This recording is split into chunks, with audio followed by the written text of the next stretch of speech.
Bom dia, que Jesus nos abençoe com muita sabedoria, saúde e felicidades. Hoje nós vamos falar sobre o livro de Ageu, no Antigo Testamento. O livro de Ageu nos traz mensagens muito importantes para o dia de hoje. Como exemplo, Jerusalém recebeu os refugiados da Ucrânia. E muita gente muito feliz, meu Deus, Jerusalém, voltando para Deus, fazendo um ato maravilhoso, ajudando o povo da Ucrânia. Mas vocês leram o que é que Jerusalém fez na mesma semana? Jerusalém assinou um contrato com o Irã para construir a bomba nuclear, que já está em andamento em Irã por muito tempo, mas agora Jerusalém vai passar a custear Irã como parceiro para acelerar o processo da construção dessa bomba. E toda essa história que nós estamos vendo aqui é sobre Judá, sobre Jerusalém. E Jerusalém até hoje ainda não aceitou Jesus como seu Salvador. A maioria do povo judeu acham que Jesus foi um impostor, que Jesus não é o Messias, como foi pregado no Antigo Testamento. Então nós vamos ver aqui no livro de Ageu que muita coisa a gente pode tirar dessa atitude de Jerusalém. Mas veja que Jerusalém não está sozinho nessa atitude. Nós estamos muito acostumados em resolver os nossos problemas por nós mesmos, não é? Primeiro nós resolvemos o problema, depois nós vamos a Deus. Se nós ficamos doentes, nós recorremos a Deus depois que veio a doença. A gente não vê muita gente glorificando ao Senhor pela felicidade, por tudo que tem, pelas alegrias. É uma coisa que nós devemos aprender. Por Deus em primeiro lugar. Na história de hoje, nós vamos ver que os israelitas foram castigados por Deus. E eles foram mandados para a Babilônia, no exílio lá, que demorou mais ou menos 70 anos.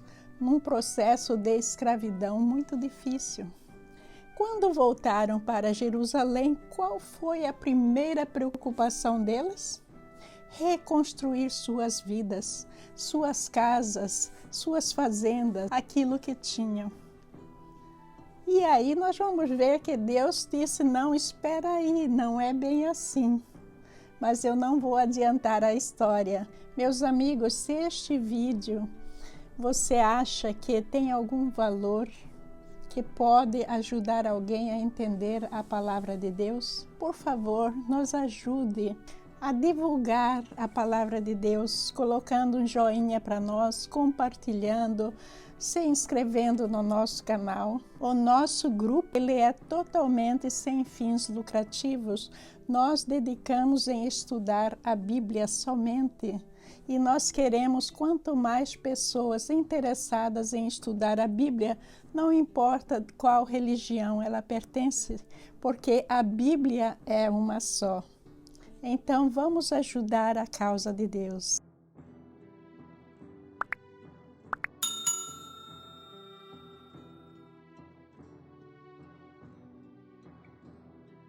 O livro de Ageu foi escrito pelo próprio Ageu, e é sobre profecias e esperanças ligadas a Judá. Foi escrito no ano de 520 a.C. E o motivo principal era a reconstrução do templo. Esse livro faz parte da classe dos 12 menores profetas, que vocês vão ler comigo a seguir. Os livros dos 12 menores profetas, os quais são os menores livros, que são os últimos livros do Antigo Testamento, são Oséias, Joel, Amós, Obadias, Jonas, Miqueias, Naum, Abacuque, Sofônias, Ageu, Zacarias e Malaquias. Para começar, Deus disse que não era certo para as pessoas voltarem para Jerusalém e ir viver nas suas casas luxuosas com painéis decoradas e deixar a casa de Deus em ruínas. Por que vocês vivem em casas luxuosas, enquanto minha casa continua em ruínas? Ageu 1, versículo 4. Depois que os israelitas voltaram, Deus tinha que, de certa forma, restabelecer o trono davídico, e ele usou Zorobabel. Naquela época, o sumo sacerdote era Josué. Nós já vimos em outros vídeos que essa linha sacerdotal ela foi restabelecida através de Arão, que a linha sacerdotal de Arão ela foi restabelecida através de Eleazar. Mas quando nós falamos de sumo sacerdote, dessa linha sacerdotal aí, nós estamos falando dos sacerdotes terrenos, o qual Jesus não pertencia. Jesus, nós já vimos também em outro vídeo, pertencia à classe de Melquisedeque. Jesus, como sumo sacerdote, é de uma classe totalmente diferente de sacerdotes, não é da mesma classe dos sacerdotes terrenos. Veja que naquele tempo, Deus estava ensinando o povo a ter fé pelas coisas sagradas, a deixar da idolatria, a adorar um Deus, a viver através de uma palavra.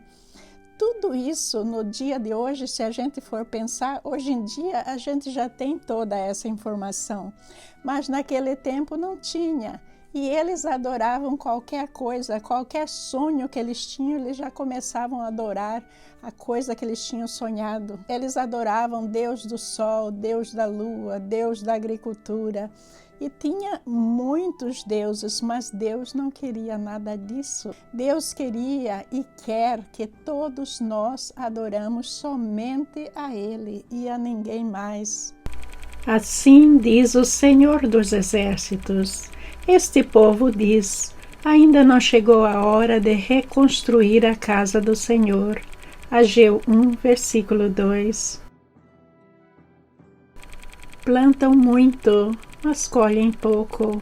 Comem, mas não se saciam. Bebem, mas ainda têm sede. Vestem-se, mas não se aquecem. Seus salários desaparecem, como se vocês os colocassem em bolsos furados. Ageu 1, versículo 6. O cativeiro demorou cerca de 70 anos. Aí, ao retornar, o que Deus está explicando é que se os israelitas colocassem ele em primeiro lugar e reconstruísse o templo, eles seriam abençoados, porque antes Deus os havia amaldiçoado. Por quê? Por causa da desobediência, por causa da idolatria, por causa da injustiça social e muitas outras coisas. E aí agora que eles, com a ajuda de Deus, foram libertos do exílio e voltaram para Jerusalém, eles teriam que pôr em prática aquilo que Deus queria que eles fizessem, colocando Deus em primeiro lugar através da reconstrução do templo. Agora subam as colinas, tragam madeira e reconstruam minha casa. Então me alegrarei nela e serei honrado, diz o Senhor. Ageu 1, versículo 8. Muitos judeus daquela época, eles procuravam seus próprios interesses. Então nós vamos ver através dessa profecia que Deus vai mostrar claramente o contraste para quem continua desobedecendo e para quem o obedece. Vocês esperavam colheitas fartas, mas elas foram escassas. E quando trouxeram esse pouco para casa, eu o fiz desaparecer com um sopro. Por quê? Porque minha casa continua em ruínas, diz o Senhor dos Exércitos, enquanto vocês estão ocupados construindo suas casas.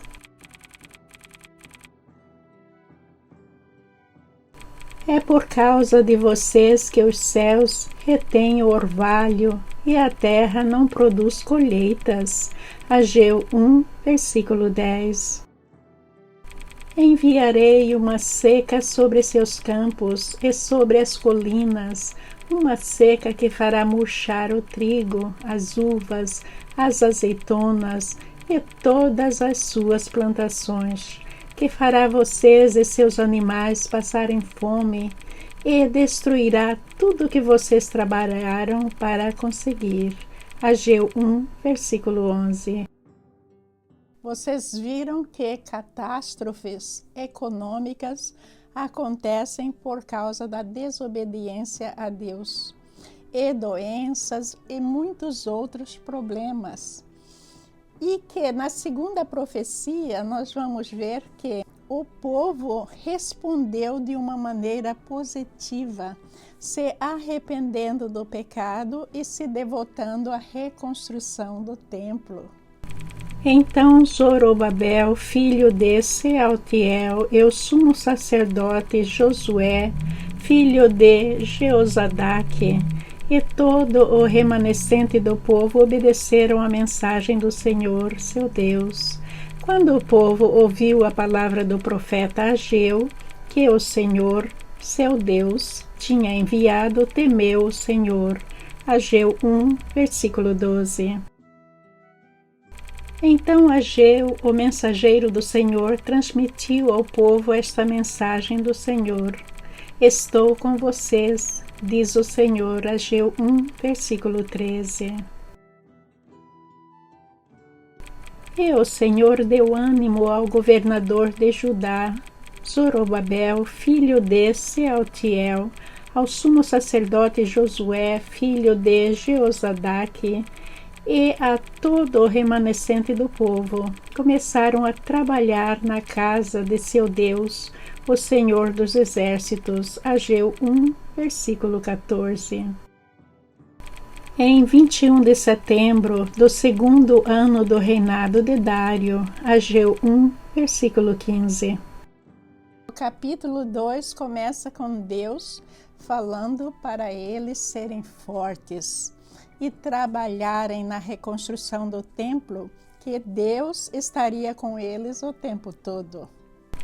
Mas assim diz o Senhor: seja forte, Zorobabel, seja forte, sumo sacerdote Josué, filho de Jeozadaque. Sejam fortes todos vocês que restam na terra.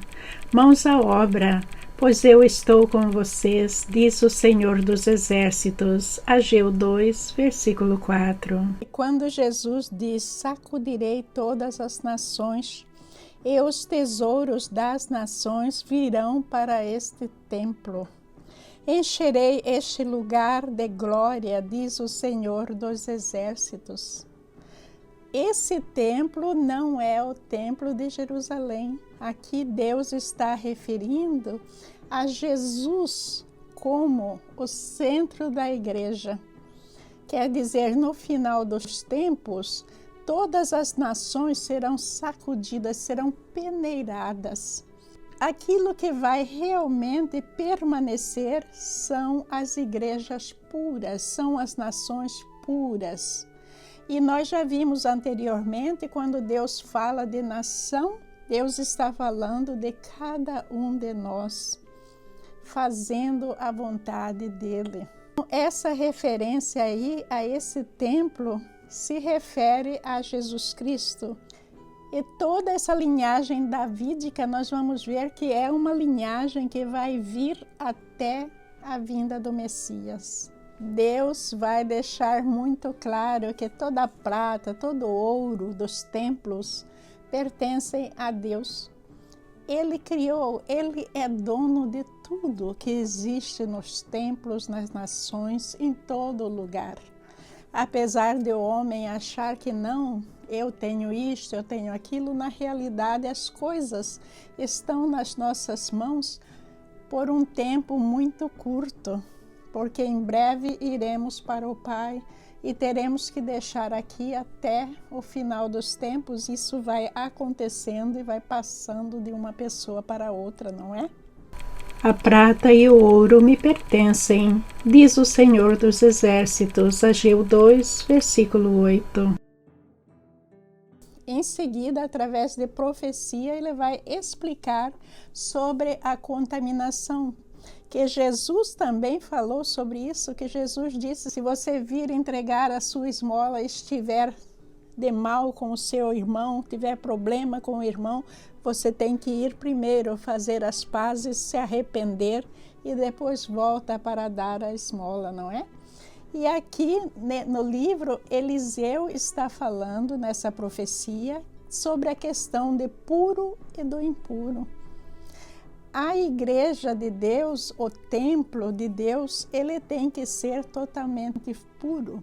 Como é que uma pessoa cheia de pecado pode vir trazer uma oferta aceitável a Deus sem arrependimento? Não tem como acontecer. A pessoa tem que se arrepender, se limpar, porque a casa de Deus tem que ser um lugar puro.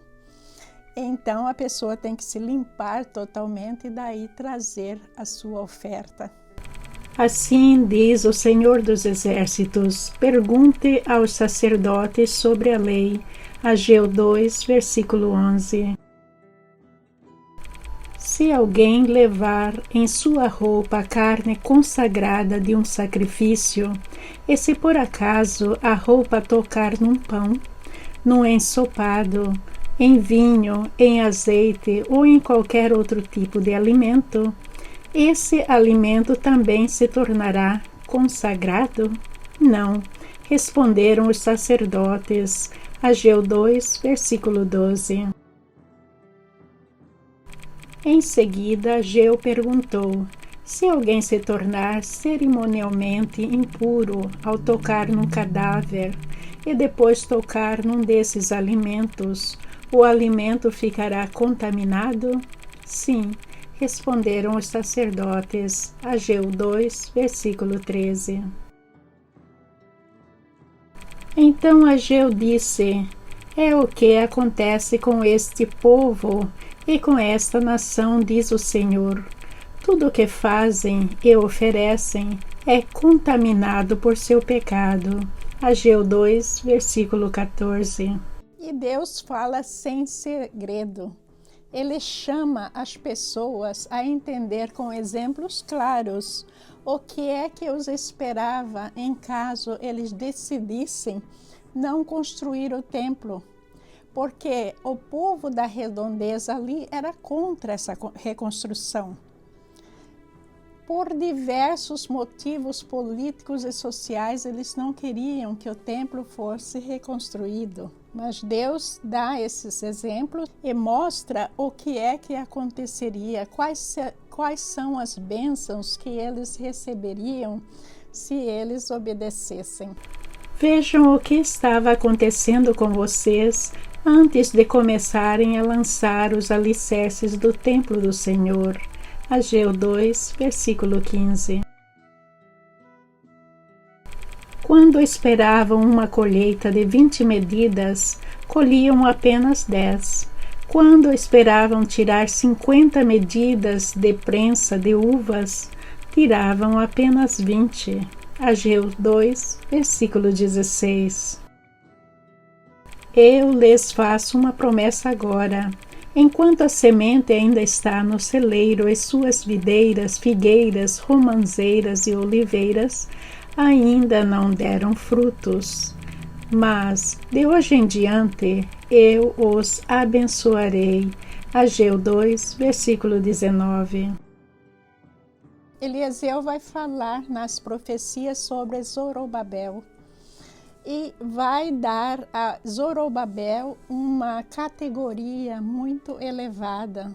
E ele vai comparar Zorobabel com um anel de selar. O que é um anel de selar? O anel de selar é aquele anel com um timbre oficial que os reis usavam para estampar os decretos, as cartas, todas as transações importantes feitas pelo rei. Agora, Zorobabel é muito importante porque ele restabeleceu toda essa linhagem davídica que foi quebrada quando o povo foi levado para o exílio.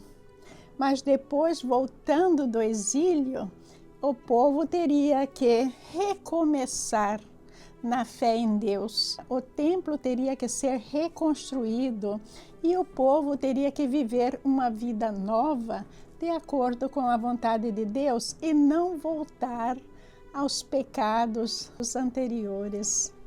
Naquele dia, diz o Senhor dos Exércitos, honrarei você, meu servo Zorobabel, filho de Sealtiel. Farei que você seja como um anel de selar em meu dedo, diz o Senhor, pois eu o escolhi. Eu, o Senhor dos Exércitos, falei. Ageu 2, versículo 23. Versículo-chave. Meu espírito habita em seu meio, como prometi quando vocês saíram do Egito. Portanto, não tenham medo. Ageu 2, versículo 5. Nós aprendemos na lição de hoje que a nossa felicidade depende principalmente da gente colocar Deus em primeiro lugar, em pensamentos, palavras e ações. Porque fazendo isso, muitas vezes a gente pode até parecer que está perdendo na situação de mundo. Mas veja que os planos de Deus é sempre o melhor plano para nós. Nenhum homem pode provar o contrário. E veja que o nosso mundo está caminhando para uma situação cada vez mais difícil. E aquelas pessoas que não se arrependerem dos pecados, não aceitar Jesus como seu Salvador, elas não terão como se esconder sobre a proteção de Deus. Somente através do arrependimento e da nossa mudança de atitude, nós seremos abençoados por Deus. Caso contrário, nós estaremos à mercê do Satanás. Então, vamos analisar tudo isso com cuidado. Que Jesus nos abençoe. Muito obrigada por vocês estarem estudando comigo. Isso me incentiva muito a continuar. Muita paz no seu coração. Que a graça do Pai jorre sobre nós abundantemente. Amém.